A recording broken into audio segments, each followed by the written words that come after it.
As a travel photographer, I've learned that you discover who you really are when you immerse yourself in the unfamiliar. I mean, I grew up in sub-Saharan Africa and moved to Kansas alone at the age of 19. I became obsessed with the process. The long nights, the early mornings. I began to take pride in doing things a little differently. I used to fear the unknown.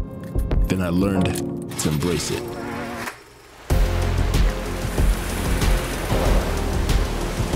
Because of that, I've been able to travel to over 30 countries, creating for some of the world's leading brands.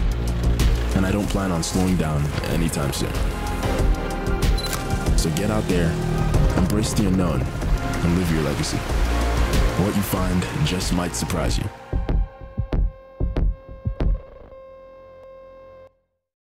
Good morning, people. Got a new mic.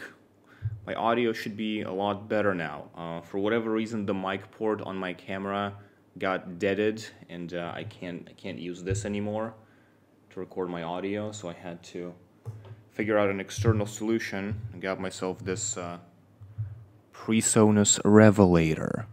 Should be really good. Supposedly it's a decent quality microphone. Anyway, the video that you just saw. What is it? Why are we talking about it? Well, there's this creator on YouTube called Sam Newton. Hands down one of my favorite creators right now. The guy makes really entertaining stuff, high quality videos. You should go check him out. Recently he hosted an editing challenge, which, as you may know, I really enjoy, because they forced me to think outside of the box, because I'm working with the footage that I didn't plan or shoot. This one was even more interesting because they also had a limitation of music that I'm allowed to use.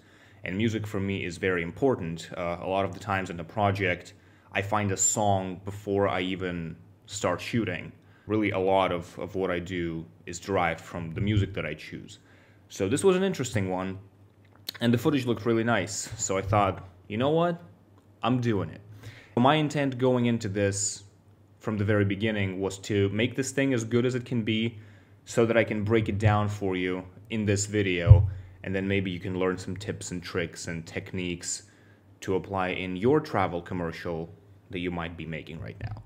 So, without furthering ado, let's jump into the software on my laptop here. That's where the software is. And let's take a look. So here we are in DaVinci Resolve. This is the software that I use for all of my editing. The timeline is not complex. As you can see, it's a fairly linear edit with a few transitions here. But that is mainly because a lot of the work has been done in After Effects. And we will talk about that after we go over the timeline. But in the timeline itself, there is a few things that I did. This After Effects sequence here, I had to cut out a little bit because it was going on for too long, because the video had a 60-second limit. And there is this moment here where the Vincaero logo shows up, and it was just going by too quickly, so I had to trim a little bit of the close-up here. Still worked pretty well. Then in here, I just do a simple fade to black. This is a VFX composition that I ruined by doing that. Lots of work I didn't need to do. It was fun still. Next, we have a mask transition. It's a fairly straightforward mask. The way you do this is you put two clips over each other. You go to the top one, go to the color tab, and then right here you right-click and just select Add Alpha Output. Creates this blue thing here, and then you grab the blue thing from over here, drag it into the new blue thing, and you have an alpha output. You then go to the window section, and then you just draw kind of a rectangle. You keyframe your corrector 1, which, assuming you did it on the one that's 0, 1, and then you just kind of animate your mask. That's all it is. There's a few of these throughout the project. This is the first one. You really are. In sub-Saharan. Then we just have a cuts, and cuts. There's a lot of just cuts. The way I went about this is, right, so what is the story of the video, right? The story is Karl comes to whatever this place is, the hotel or whatever, opens his laptop, looks for some dope-ass waterfalls, finds them, and then goes to his car, and then starts exploring, right? That's basically the story of the video. So a lot of this can just be told by cuts. There is no need for gratuitous transitions for the sake of transitions. They all happened here in the beginning.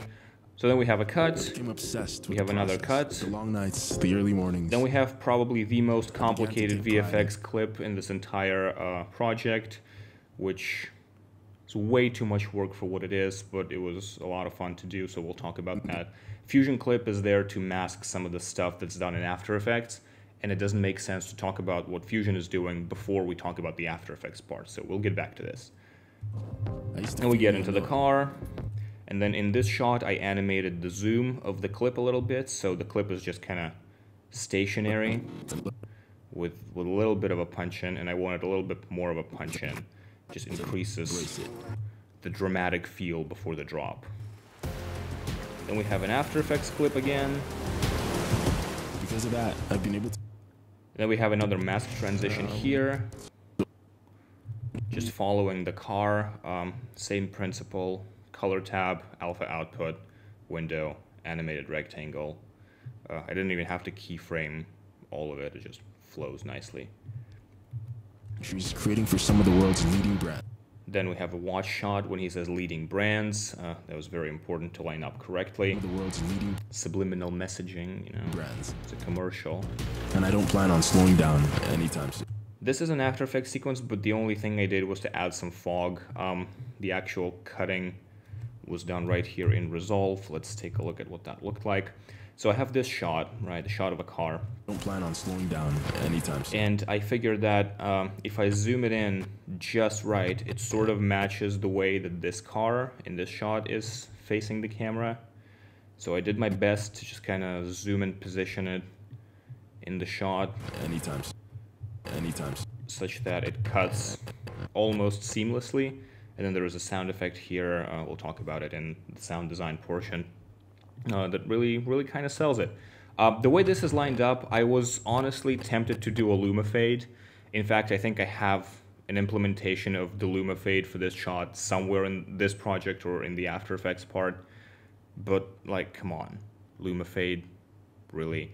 So I didn't do that. Anytime soon. The cut with the sound effect looks really nice. Then we have a watch shot. We have a bike shot. Just, you know, Karl having fun. Helicopters. This is probably my favorite VFX shot of the entire project. And live your legacy. Waterfalls. Just might surprise. This one's an After Effects clip only because I like the After Effects as lens blur. Every time I need to blur the footage to put something over it, I don't like using the fast blur or the Gaussian blur or the Gaussian blur or whatever you read it. Lens blur looks more like what the camera would produce had I just pulled the focus if I was shooting it. That's why lens blur. And then I just have the few frames cut with the 77% opacity for the logo. And that's the timeline, basically. It's not, it's nothing too complicated. Lots of sound design going on, but nothing really goes beyond some fades and some EQ. Normally I would use an external tool like Logic to do my sound design, but for the purposes of this project, wasn't needed with the exception of this one audio clip, which we'll talk about later in the sound design portion. So sound design is not complex either. Most of the work was really done in After Effects, but before we talk about that, let's talk about the music and the voiceover.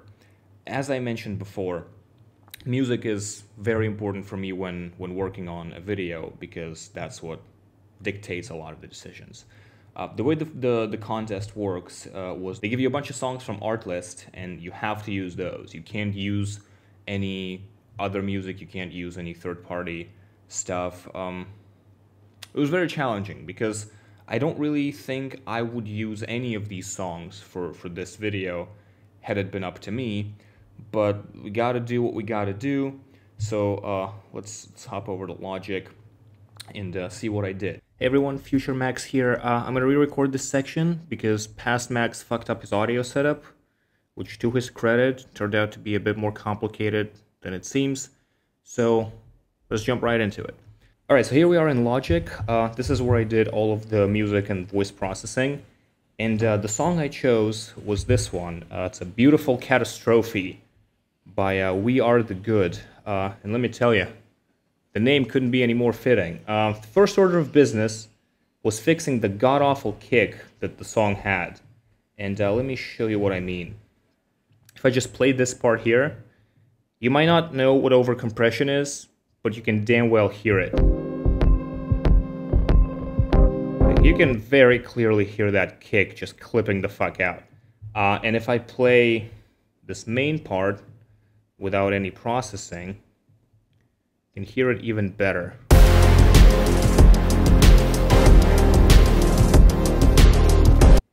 Like, that thing is clipping. And we can't have that because Instagram hates audio as it is. And if I leave in the kick that is clipping, and especially the drop that is clipping, it's just gonna ruin everything. Also, it's gonna be very difficult to mix the voice in. So I needed to do something about the kick. I'm sorry, we are the good. Your song is very nice melodically, but your mixing is just awful. So there's two ways I could go about this. First, I could just replace the kick. You know, just duck out the original kick, grab something from, you know, a Cashmere pack, toss it in there, essentially remixing the song, way too much effort.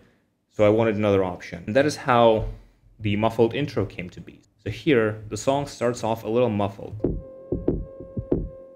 which wasn't so much a creative decision as it was a technical one, because it does fix the clipping a lot, because most frequencies of the kick are suppressed.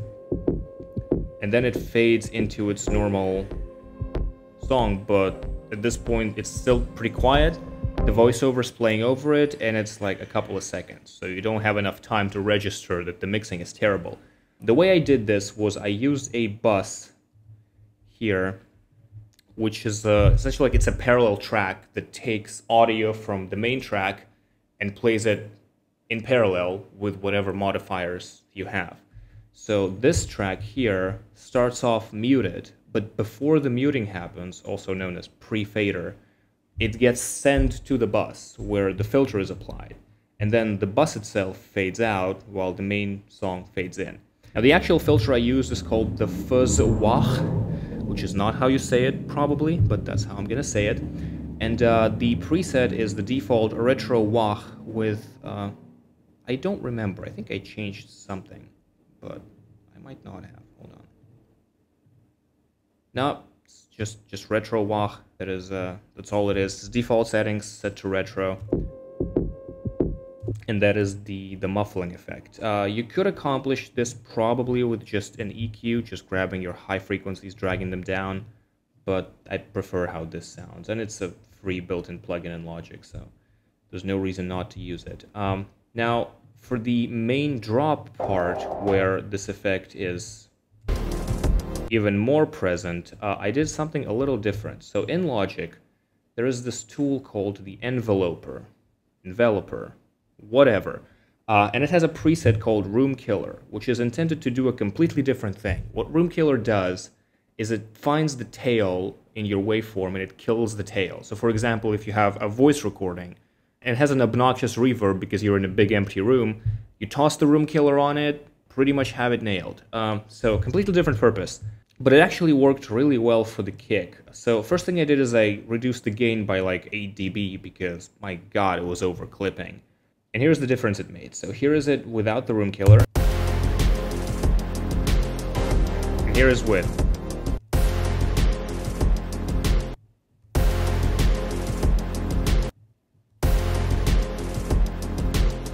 You can hear it's a subtle difference, but it's just enough to make it sound cleaner. The other change I made to the song was in the pre-drop section, because the way it sounded originally, it comes out from the kicks. Sorry, I actually need to disable the enveloper for this bit. And then the synth just kind of shows up. And it's weird, and I wanted it to be a bit more organic. So what I did was I grabbed this part from, I think, the end of the song, or somewhere in the middle, and then I reversed it, just using this reverse checkbox here. I made it quieter, and so now it sort of has a tail in the end, and then I faded in the original abrupt synth using the auto filter, which is gives it that underwater effect, sort of. So it comes up from the low frequencies. And all together, and with the drums,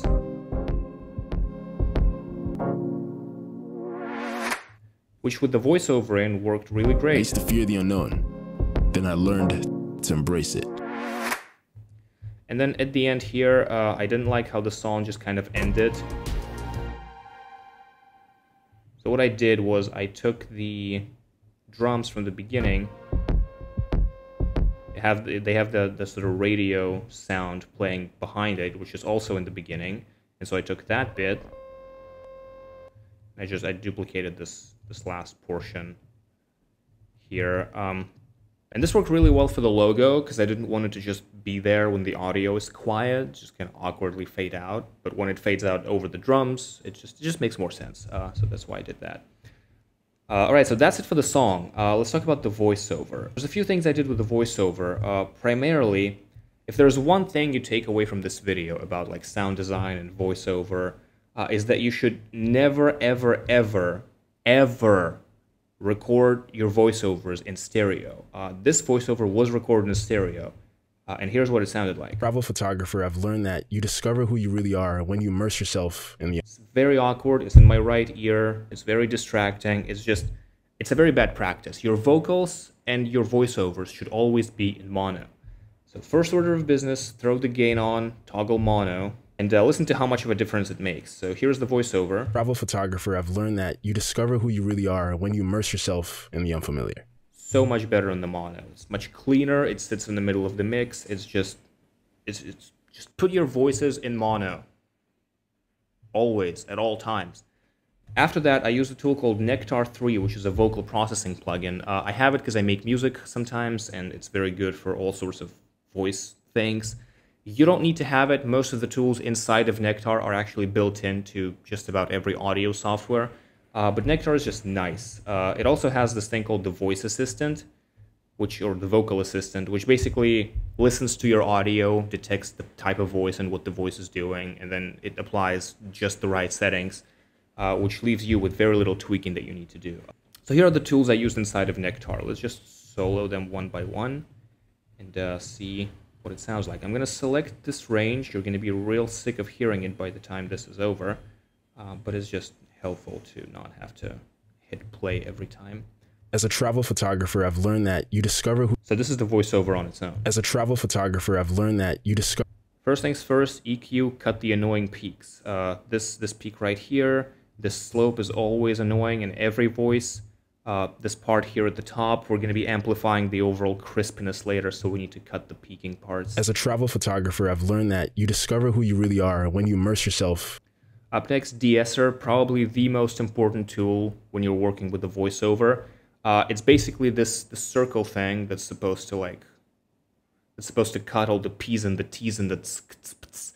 But sometimes you either don't have it or it doesn't quite catch all of them, and that's what the de-esser is for. And here's how much of a difference it makes. So here is the audio without de-essing. As a travel photographer, I've learned that you discover... As a travel photographer, you can see it makes an enormous difference. And then you can listen to just the stuff it removes.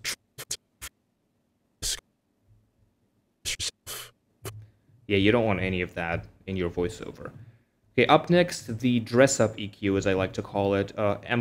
Increase the crispiness, which is the high range in the male voice. You also might want to increase this bit for the female voiceover, because these are like 1K and up are the frequencies that you expect to hear in a female voice.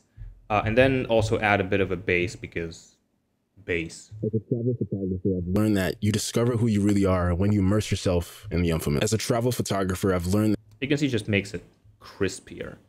Up next, the compressor. As a travel photographer, I've learned that you discover who you really are when you immerse yourself. And what the compressor does is it unifies the peaks. When you're speaking into a microphone, sometimes you may get closer to the mic, sometimes you may get further from the mic. Your voice isn't always monotone, so you can say something's quieter and something's louder. And if we just look at the waveform here, you can see that there's parts like this versus the parts like this. This is much louder. And it's a good practice to equalize those, and that's sort of what the compressor does. It squishes the low and the high peaks so that they're closer together, compressing them, and it's just nice to apply to a vocal. And this is the only tool that the Nectar has that your audio software might not include, which is the saturator. What it does is, actually, let me just show you. As a travel photographer, I've learned that you discover who you really are when you immerse yourself. You can hear it makes it sort of fuller. What saturation does is it adds harmonic frequencies to your existing frequencies. Essentially, it's a fattener. It makes your voice or whatever you apply the saturation to more full. And that is all. So if I just As a travel photographer, play it without all of the Nectar changes. As a travel photographer, I've learned that you. And with. As a travel photographer, I've learned that you. It's just nicer and crispier, and it just sounds better. And then the last thing I did was on all of the song parts where the voiceover is playing over them. I added a compressor with these settings, and I sidechained it to the voiceover. And what this does is it ducks the audio down whenever the voiceover is playing. So let me select this one because it's going to be easier to see. So if you look at the graph when I play it, because of that, I've been able to travel to over 30 countries, creating for some of the world's leading brands. You can see it ducks it down as much as the voiceover is playing. And normally what you could do is you could just go into your volume control in like Premiere or your editing software directly. And you can find where the voiceover is, and you can just grab a keyframe and just lower it and then bring it back up when the voiceover ends. The problem with this is that it's a lot more apparent and sudden when you hear the volume just being lowered. And also remember, because the peaks in the voice are different, you don't always have to reduce it by the same amount. For example, this last part of the word here is much quieter than this part here, so there's no reason to duck the audio down as hard on the quieter parts. And Compressor is very good at that because it literally is controlled by the signal of the voice track. And also, the attack and release controls allow you to specify how quickly the compressor kicks in and how long until it lets go, which allows you to make it very, very fluid. And also, because it's compression, it's not straight up volume reduction, it preserves a lot of the peaks, which makes it sound like it's not really ducking that much. Yeah, it just makes the whole process of ducking down the audio a lot cleaner and a lot more seamless. And also, you don't have to do a damn thing because it detects the incoming signal. You don't have to actually go into your voiceover and tweak the volume manually and do all the things. It's just easier and nicer, and there's no reason not to do it. And that is all. That is everything to know about the music and the voiceover. That is all I did. I then just exported this bit, tossed it in Resolve, and edited to the resulting track. Back to the past Macs. Right, let's get into After Effects. So here we are after the effects, and there's a few sequences that we're going to go through, starting with the intro, right? This is the transition galore, the Sam Colder section. Not very complicated, actually. So we're starting with the river, right? Let's just isolate the river. There's a shot of, I assume, a drone or maybe a helicopter. They used some of those, just flying on the river, right? So what I did was I reversed it, and I added a little bit of a transform to make it sort of like an FPV effect where it turns a little bit, because you know those tilted horizons, they look really cool. I also zoom in here, which triggers this vertigo effect, which I wasn't intending, but it doesn't look bad, and it's like a few frames, so who cares. And then the goal here is to point the camera directly at the ground as much as I can with the footage and the way it looked, because we then have the hill coming in where the camera is also pointed as much at the ground as possible. And here a few things are happening. First of all, there's the obvious mask, but then the other thing I did was I color matched them with this lumetri effect here, because if it's just kind of showing up, right, then it's weird, because I needed to touch the edge of the frame for the river to, like, for the river going away to make sense, but it just kind of looks awkward because it's a very quick tap on the edge of the screen, and it's not very good. So what I did here was I animated the position and scale, and I think rotation. No, I didn't animate the rotation. Nice. So I animated those to match the movement of the river footage, and then I added lumetri and I try to match the color of the grass to the river as much as I can. And then once the screen edge is being tapped, it goes back to the normal color, and it just smooths it over. It looks better this way. And because it's played like super fast in Resolve, it's got a bit of retiming going on. It looks much better with this. So next here I have some motion tiling going on because I just couldn't line it up in a way that made sense without the black bar here. And I'm scaling this footage up by quite a bit. Yeah, it's like 300. It goes from 500% down to 300. Thankfully, it's a 4K footage, so it's not too bad. Then here I have some motion tiling, but it doesn't really matter a whole lot because by this point, the next clip is already here, which is the bike shot, which has the same sort of technique going on. It has a bit of a rotation here to match the way the camera is flying. It has a color match, and it has a mask sort of vaguely resembling the shape of the hill, so that for the brief first few frames, it almost looks like it's part of the first shot. Next, let me just unsolo all of this. Right, next we have the waterfall transition, which I'm totally admitting my guilt here. I use one of those transition packs. I had it for ages. It's like 40 bucks on Video Hive. I used to sell on Video Hive. I have a lot of credits on there, so I just grabbed one and I use it whenever I need a quick transition. And then I added a lens flare from, I believe, Lens Distortions. Yep, that's the one. That's just kind of like there. And I think I colored it a little bit. Yeah, I reduced the saturation of it. And then we have the waterfall. The waterfall is animating in the rotation. And then it rotates back to match the watch shot. Now in this particular watch shot, there's like 3 frames in the beginning where it sort of has that diagonal movement, which is plenty for this type of transition. So we have the waterfall going crazy, and then the watch just kind of cuts in real nice. And then I used another lens distortion flare, which I colored yellow. So this is what it looked like, tinted, curves it, and then use the add transfer mode. Now add works better than screen for things that have highlights in them, like a lens flare, because it amplifies those highlights, especially if there is a highlight area on the layer below, like the arrows and this white little thing here. You can see it looks much better. If I just set it to screen, it looks a lot more boring.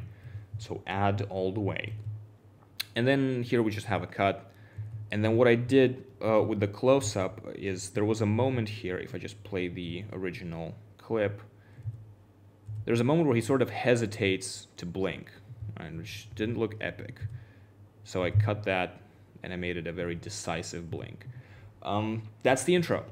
It's not complex. Just make sure you match your rotations and your camera trajectories when you're masking. That goes a long way in selling those transitions. All right, next up, the logos. This is probably my favorite part of the entire edit, all of these clips here, starting with the hotel shot. Let's zoom it in. So here, originally, there was nothing here, and there was some ugly room service QR code thing on here. And because it's backlit, look how bright it is. It's very out of place in the shot. So I thought, you know what? We're gonna change that with some Vincaero shilling.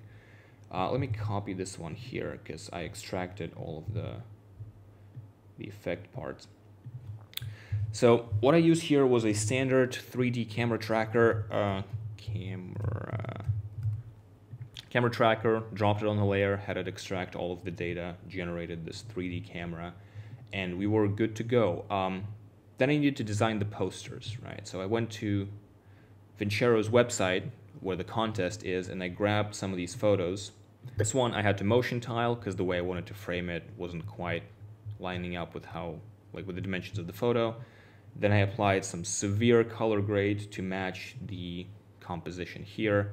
See, if I don't do that, it just kind of looks weird.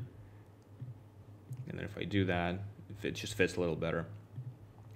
And then Vincaero logo. I just grabbed their Twitter avatar and inverted it so that it's black on white. And then the curves is here to add some contrast because their Twitter avatar is on black, but it's not like 100% black. So the screen transfer mode, or in the inverted case, the multiply, it wasn't working. So you can see there is a little bit of there's a bit of a square here. So the curves get rid of that. So this was poster 1, poster 2, same principle. I grabbed the header photo, I reversed it horizontally, scaled it up to match how I want it to look, added the logo, curves, same thing. Then it was just a matter of positioning them in 3D space. Poster 1 was easy because it actually had a screen for it, so all I needed to do was to line it up and rotate it just the right way for the camera track to match. Right? This one, however, did not have a screen. So what I had to do here was a lot more interesting. So I went out and I made a black frame that was going to be the screen. Has a little bit of blur on it just to match the depth of field, because it's not the entire thing is in focus. Like they have a pretty wide focus here, but it's still not like everything 100% in focus. That's never going to happen. So there's a little bit of blur here, and then I put the photo on top of it, and it looked fake as shit. And the reason it does is because in here you can see a whole bunch of contact shadow, because that's how light works. And so I needed to create some. So I made a black layer and I blurred it quite a bit and I positioned it below here, and then I added another one and positioned it up here. And now with the masking, when Karl walks by here, so I just went out and I masked frame by frame almost this entire thing. With how quickly he walks past it, and with both of the posters in the frame, and with your focus being in the center, you don't really see that the contact shadows here are kind of crappy. It just looks like it's there, right? I also matched the tilt to the first screen. After this was done, I of course proceeded to wreck it in Resolve by adding the fade from black, so you have like half a second to spot the posters. So this entire bit was kind of for nothing, but now you know how to put things in the shot that were not in the shot. The important part is you have to match the color. So here it is without any color, right? Just how I designed it. It looks fake as shit, of course. But now with the color, just lower the exposure, make sure that it's not the brightest element in the scene. Be mindful of where it sits. So right here, for example, it sits in the shadow, and the original screen was emissive, so it was a little brighter. But this poster isn't, so there's no reason for it to be bright. So I tweaked the temperature, I tweaked the tint, I lowered the exposure all the way, and I played with your basic highlights and stuff to make it look like it belongs, and then the same thing happened here. Alright, next up, the most challenging shot in the entire project, especially for what it is. And what it is this little decal of the editing contest logo. The reason I did this was because one of the rules was that you have to use the logo, right? And I was going to use it as a title card anyway, but I thought, you know what, I'm going to use the logo. And so I put it in two places. I put it in this car and in the next shot on the laptop as a sticker, right? This one was the hardest part for multiple reasons. So first of all, I needed to track the shot, right? There's a little bit of shake happening here, and the lighting is not very good for the motion tracking to solve the scene properly, so I needed to stabilize it, right? So I pre-composed it, I added a warp stabilizer inside of here, and this is the first problem. So here, after this bit, warp stabilizer just decides to zoom in quite a bit, which I did not want to happen. So I was faced with an interesting challenge. I needed to match the cropped in warp stabilized section of this footage with the non-cropped, non-stabilized version of this footage. So here you can see it's not quite matching up. It's a very sudden cut. It's very awkward. So I used a few dirty tricks to hide this little transition. First of all, force motion blur. So I added an adjustment layer here with the CC force motion blur with one hell of a shutter angle, right? And it sort of did it more or less, kind of makes it look like the camera is moving. I also made sure to match where everything is in the shot in terms of like scaling and positioning the second one. And then with the motion blur, it already kind of makes sense, sort of, but I wasn't happy with it still once I got it in Resolve. And so here, remember that fusion clip? So what it does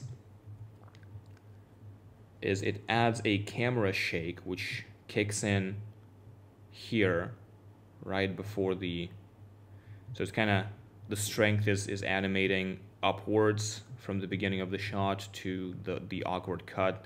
This is where it is the strongest, and then it just kind of happens again a little bit to make it more consistent, because if the camera just kind of jitters at this one spot and then it's all good from that point on, it looks fake still.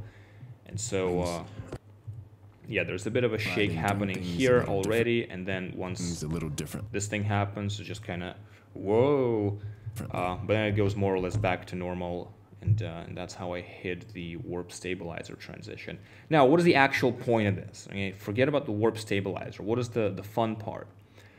And the fun part is the decal. So let's talk about it.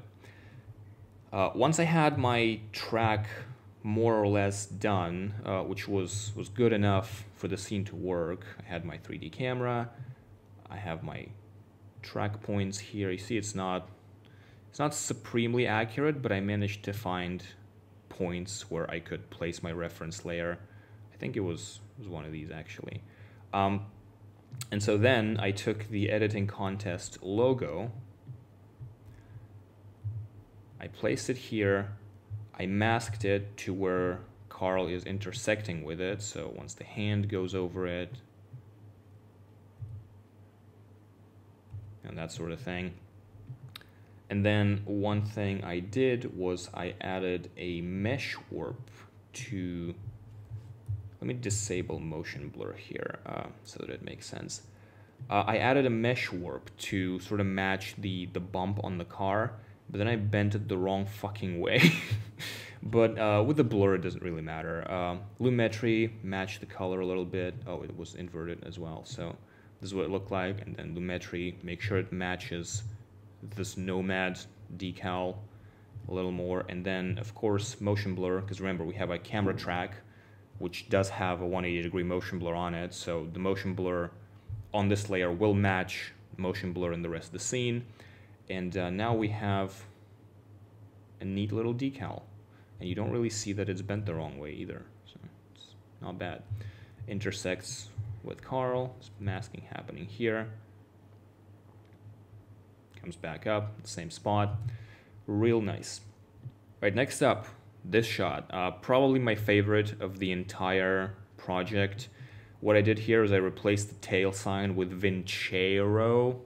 Get it? Because aero. Because it's a helic. So anyway, this was done with content-aware fill. It's a feature in After Effects since about 2 years ago. Basically, this is what the shot looked like originally. It just had a tail sign here, which was very boring. And I figured, what if I can put something not boring in there? And so I did the content-aware fill ritual here. Let me see if I can... Content-aware fill, I masked out the tail sign. I went in here, set it to surface. And then I click create reference layer. I went into Photoshop, did my best to clone stamp this out. It created the reference frame, which is this one. So now we have a clean helicopter, and then you just have the content-aware fill run, generates this entire fill layer. So then I set the mask to subtract, and we have our clean helicopter.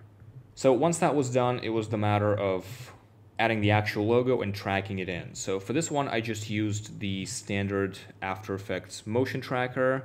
I found 2 contrast points, which were this corner here and this thing here. So I used those 2 as a motion tracker reference. So we track position, rotation, and scale. Get this track point a little bigger. put it here, get this track point a little bigger, put it here, run the track, gets the job done, apply it to this null, and now I have the position reference, right, for how the camera is moving. Then I need to actually make the logo. The way I did this was I went into a new comp and I just typed in Vincaero with a Times font, which is more or less similar to what the Vincaero logo looks like. I played with the tracking a little bit to make it better. I then had to mesh warp this layer as well to sort of match the shape of the helicopter. So just kind of making it like tube warping it almost. Then Lumetri, match it to the lighting. Remember, this cannot be the brightest white in the shot because we have the sky. This is one of the most common errors when compositing, is failing to match the lighting and the color. A good example of this is the Sonic trailer from way back when Sonic was shit. There's a scene in the car where Sonic's green eyes are way greener than the greenest green in the scene, which is the grass outside. And the reason that is the greenest one and not the Sonic's eyes in reality is because there's a lot more light being cast outside of the car by the sun. And this is the kind of stuff that you don't really think about unless you've done VFX before, and if you're just a casual viewer, you definitely won't have the language to explain all of that. But you will just feel that it's wrong. You will just think that the trailer was shit, not knowing why it was shit, but that's one of the reasons. And so this is very important when compositing, is to match your light, match your color, make sure that you don't exceed any of the color and lighting that's already in the shot, and make sure to match your focus. This is very important as well. Here we're not using a 3D camera, so I had to add a lens blur myself. That's what it does, blends in with a helicopter much better now. There is, however, still a problem, which is the lighting here on the specular section of the helicopter, and here on the lower one is exactly the same, which would not happen. So I had to duplicate this layer, mask it so that only the bottom part is visible, the one that's in the shaded section of the helicopter. And I played with Lumetri a little more to make it darker. And so now the shaded section of the helicopter has a shaded text, and it blends in a lot better and it looks a lot more natural. And could you even tell that wasn't the actual tail sign? That's so good. I'm so good at this. Anyway, up next we have a much simpler sequence, which is the laptop stickers. And the way this is done was with a motion tracker as well, same as with the car. These 3 points as a reference. And let me just copy this as well, because I tend to extract all of my additional passes over the original footage and like pre-comping them in the same spot. But basically this is the way it was done. There's a 3D camera tracker that's tracking in the camera, and then in here I have the editing contest logo, and without the blur it looks like this. I just took the logo, I took the black solid, and then just added a bunch of masks to make it, give it that black outline, make it look like it's a sticker. And then on top of that I added a lens blur because it's not in focus. Nothing is 100% in focus ever. Not a single thing is ever 100% in focus. And so without the lens blur, it looked really fake here, because you can see, like, contrasted with the Apple logo or whatever this is, right? This is what I needed to match. And with the lens blur, it looks real nice. The lens blur might seem excessive in this shot, but once it's scaled down, you get some of that clarity back. So I put it here, and then up here we have the Stay Creamy Sam Newton logo. I just got this from one of his videos. I scrolled to the end card, and then I screenshotted the Stay Creamy bit, and then I just made a rough mask around it to just match it vaguely, and then same lens blur. And now it's a sticker. It's really neat. There's a few frames here where it's not tracking in properly, but you're looking at his face, you're not looking at the laptop, so who cares? It's an Easter egg, okay? It's not a very prominent effect. And then here I was gonna do maybe a lumifade, maybe something else. I ended up not doing any of that. And the only things I did was to add some fog. So here I have the cut happening, right? And here I have the two fog layers.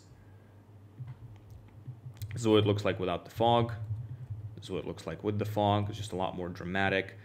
There's already some fog happening in the original shot. You can see it here, so adding some of it felt pretty natural. The first thing I did was I took this fog 13 from the lens distortion fog collection, and I tweaked it a little bit. I made it not as bright. I added some red. Just make it more color accurate, and then I set the transfer mode to add. So this is what it looks like. This is what it looks like with screen, and this is what it looks like with add. So it amplifies the lights. It looks much better. And then up here I have another fog layer, which is just sort of around the car. Here I have a second layer, which is just masking around the car, and I use it as an alpha inverted track, so that this fog is only behind the car, and it has all of the same effects on it, just curves. And add transfer mode, and then in Resolve there's a sound effect here that really sells this. All right, up next, car transition. Now I'm gonna be honest with you here. I lost somehow part of this sequence, so I'm gonna quickly recreate it. Basically, this was a mask transition, right? So I have this shot which is reversed horizontally. So this is what it looked like originally. Wasn't matching with the motion I wanted to do. This one was, so this is what I used. And in this clip, what I did was I animated position and scale and probably rotation from somewhere around here.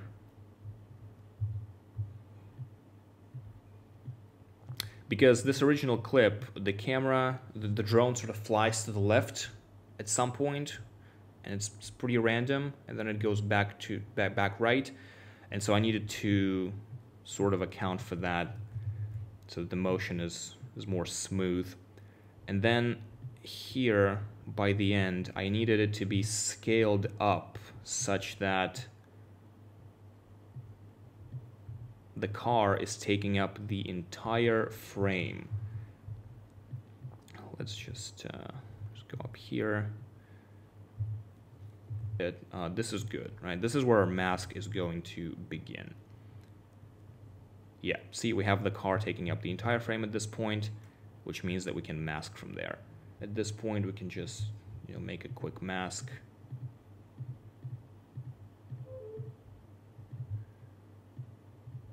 And animate it. So from here goes down here. Yeah, so you get the point. It's gonna take a while to recreate the whole thing, but once you're done, you feather it a little bit so that it's not super rough, and then you just put your second clip below that, and with a non-shitty mask, it would look really good. Yeah, so the other thing I did here was in the adjustment layer, it has this round mask around it. You can see this is where it's affecting the footage. I have a radial blur to sort of pretend to be motion blur and make it look like the drone is flying faster. Yeah, not a perfect recreation of what I did. I don't know where this composition, like where the original clip went, but that was essentially the technique that I used. I then exported all of this crap into ProRes, and then I played around with timing and other things in Resolve. And it looks really nice. One tip for round tripping with Resolve in After Effects is to do your color grading first, because it's going to be a lot easier, like with the posters, for example. It's going to be a lot easier to match your visual effects part of the shot to the rest of the shot once you already know what the color is going to be. Otherwise, you need to match it with the log profile, which is very difficult to do, and then it's going to be out of whack when you add your color because contrast won't match. It's just a pain. Do your color first and then do your visual effects later. All right, let's talk about sound design. And for that, we're going to proceed to Fairlight tab. There's one thing that I didn't do in Resolve before we go to Fairlight. Let's just talk about that, which is the watch section here. And you can hear that the watch just kind of goes down. And this is done with the EQ. I just take the high frequencies and I bring them down. It's a very standard low-pass filter, but Fairlight does not allow proper automation. Automation in Fairlight is shit. I think Resolve is the best editing software there is right now. It's amazing. It's really good for most of the things, but Fairlight is just not there. You can automate things in Fairlight, but it's like you can't program it, like you can't keyframe it. It literally records once you twist the knob and then it bakes it in. There is no way to move it around or edit it or change it. You have to re-record it. It's locked to the track, not to the clip, which is, it's not how it should be in a tool like this. It's just, yeah, the automation is crap in Fairlight. That's basically the takeaway. So I needed to do this one particular thing in Logic, but it was just a low-pass automation. And then the rest of it is just good old sound design. So let's isolate the sound design. Let's mute the music, and let's just take a look at what it sounds like without the music and the voiceover, and then we'll go over it.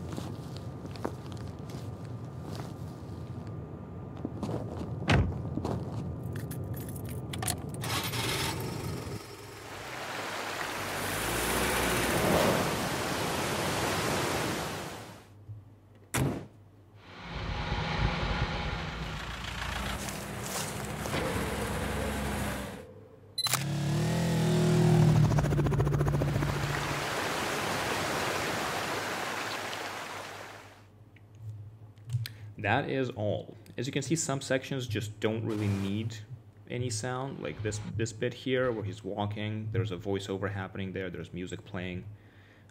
Doesn't need to have any extra sound. But let's go over everything from the beginning and let's see what we got. So first things first, we have the nature waterfall. One thing that I mentioned in my last edit breakdown for the TMS editing challenge was that you need to create flow in your sound design. You can't have things just cut abruptly unless there's a very specific reason for it. So for example, here from the waterfall to the motorcycle to the wind, right? There is never a quiet moment, right? There's always a crossfade, and this sells these transitions a lot because there's a continuous flow from one sound to another, same as there is a continuous flow from one shot to another with the masking and all. I have a whole bunch of wind happening here because it really helps to sell all of the flying and the moving and stuff. There's a whole bunch of whooshes here. A lot of the stuff is from Epidemic Sounds, and I know what you're thinking, Max, I thought you hated Epidemic, and I do, but they're still good for sound effects. Like, I'll get my sound effects from wherever I can. A lot of this is from Soundstripe, like all of the car stuff. There is a sound set on Soundstripe for an UAZ vehicle, which is very similar to what he's driving in this video, so it fits really well. So anyway, then when we have a waterfall, I have a good old metal slice hit. I just trim the slice part. God damn it, wait. It works really well with like lens flare transitions, those metal slices. That's from Video Copilot's Motion Pulse. So then the watch kicks in at some point. We have a whoosh. And then the music starts, and in here, room tone. Room tones are incredibly important. You almost don't hear it, but when it's not there, it sounds weird. It just kind of sounds blank, like it's talking over music and nothing is happening. Room tone adds a lot of realism to your sound design. And also the room tone changes once the room changes, and that also sells the transitions a bit better. So here I have birds instead of the room tone, because there is no room, he's outside. I mean, I grew up in... So we have some nature going on. There's some Foley steps.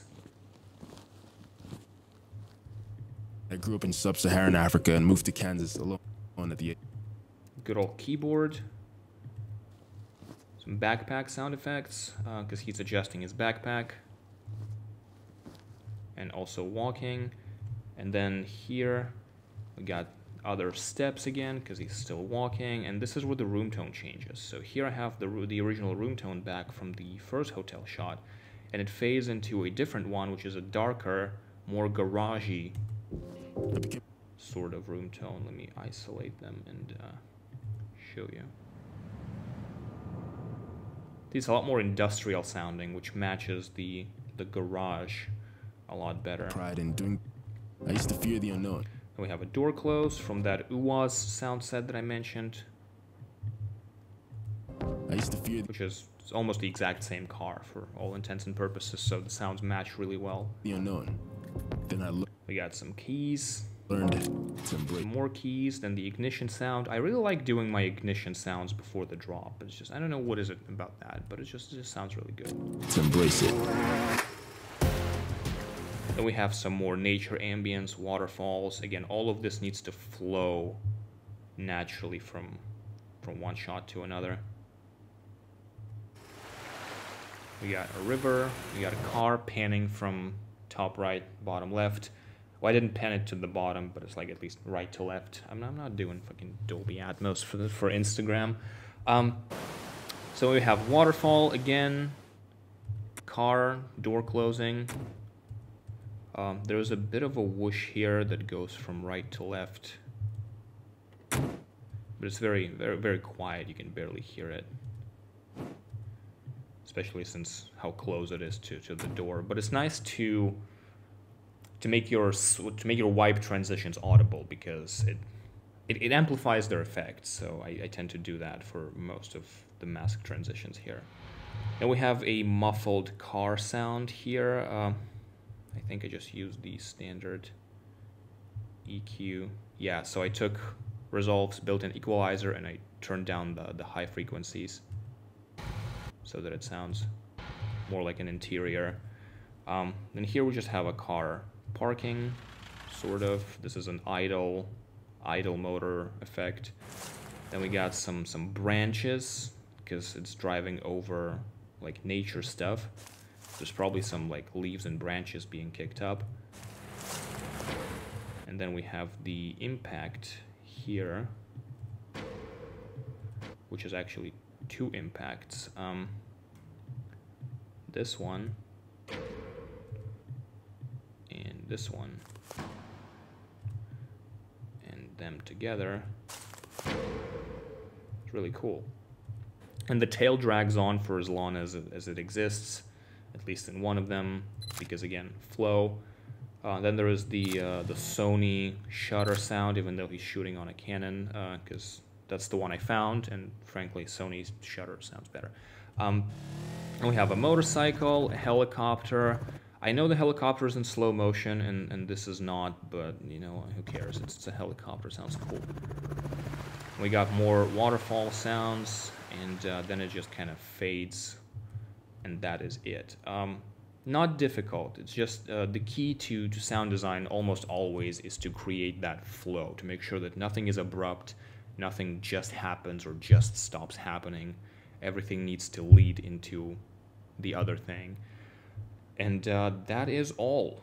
That is the entire edit. Let's talk about color. Just gonna be very quick, and then we are done.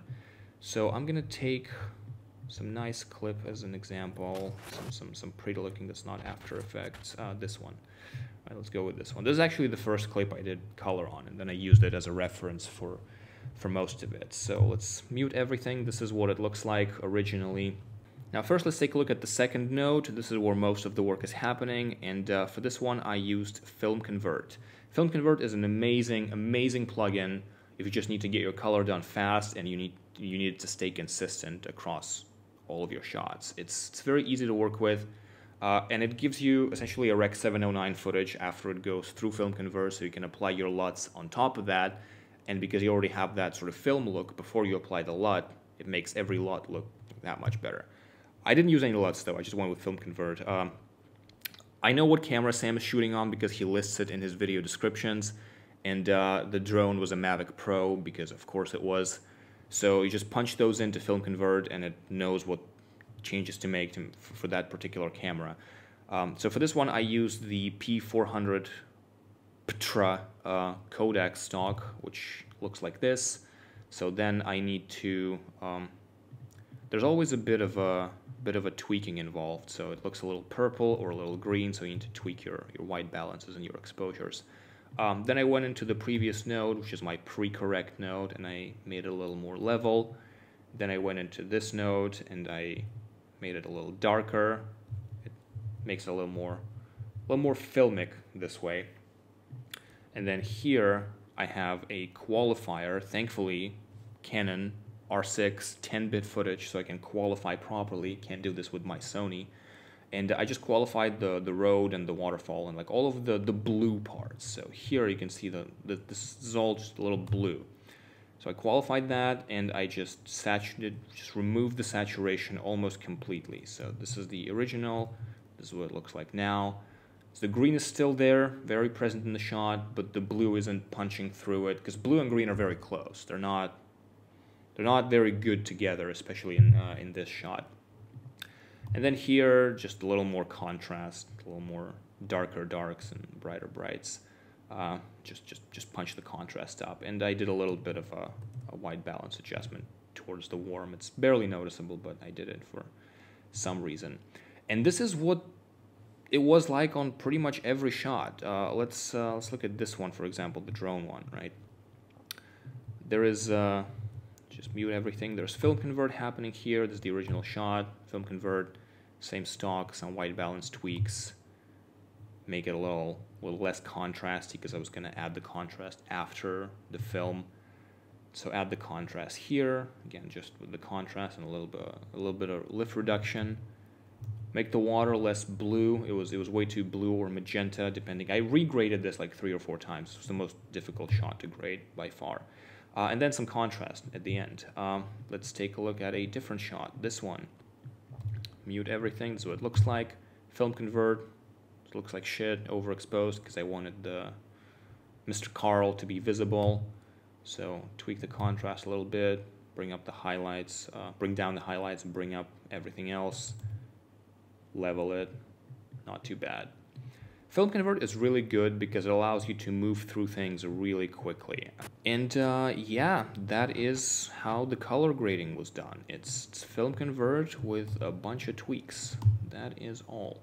So here, for example, looks really cool, way too contrasty. Reduce the contrast, bring it back down, makes that greenish sort of film tone more pronounced, and then remove the blue cast because I really fucking hate that blue cast.